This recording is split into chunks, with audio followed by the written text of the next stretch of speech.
Hello guys, welcome to DATAHACKS. In this video, I'm going to explain about how we are going to use FS promise module. In previous video, I have explained FS module. If you want to learn, I will provide the link in the top right corner. So you will get the clear idea of what is FS module. It will be helpful to learn this FS promise module. Here, first comment all the codes and create constant fs require node fs hyphen promises. So after this, first you are going to read the files asynchronously. For that, constant file content here fs read file. So here I'm going to mention the path files text and the encoding is going to be UTF-8 dot then dot catch.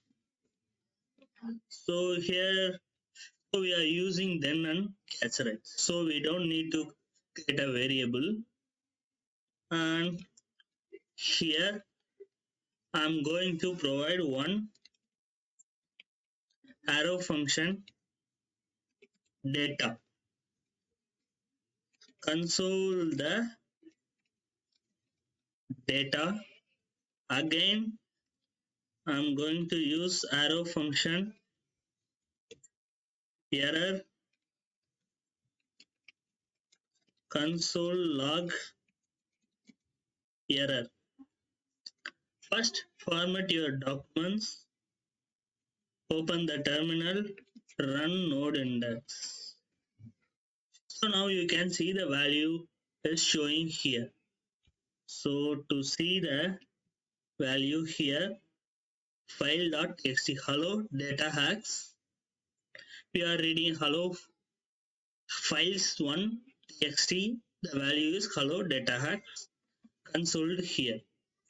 So to prove asynchronously it is working, I'm going, as I practiced previously, show the console.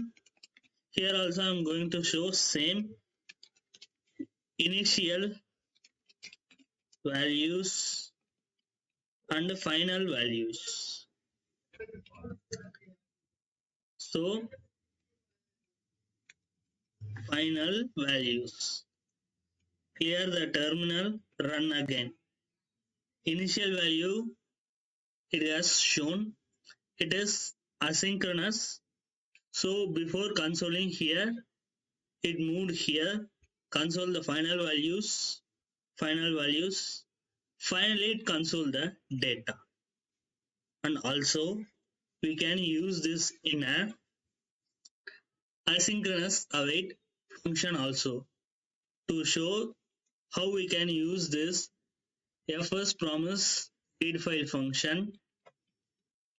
Comment to this one, create a asynchronous function which is going to be read file.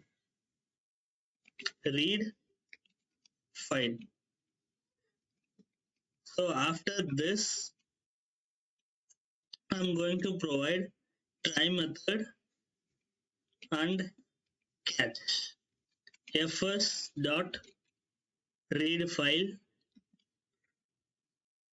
copy this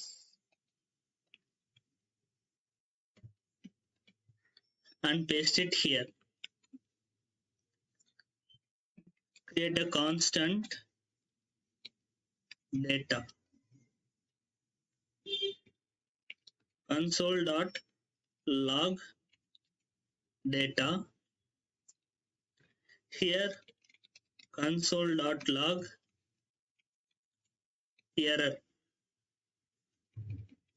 and it is going to be a string.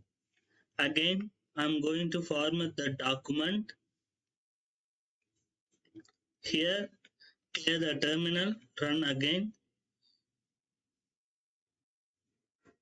So here we didn't trigger the function. So let's call the function here. Call the function here. So clear, run again. You can see here. So we missed a wait here. So clear again, run. You can see the values properly here. So if you use this asynchronous function, it will be helpful and it will be more readable to understand the code. Thank you for watching this video. If it has helped you, please subscribe the YouTube channel, get the updates on time.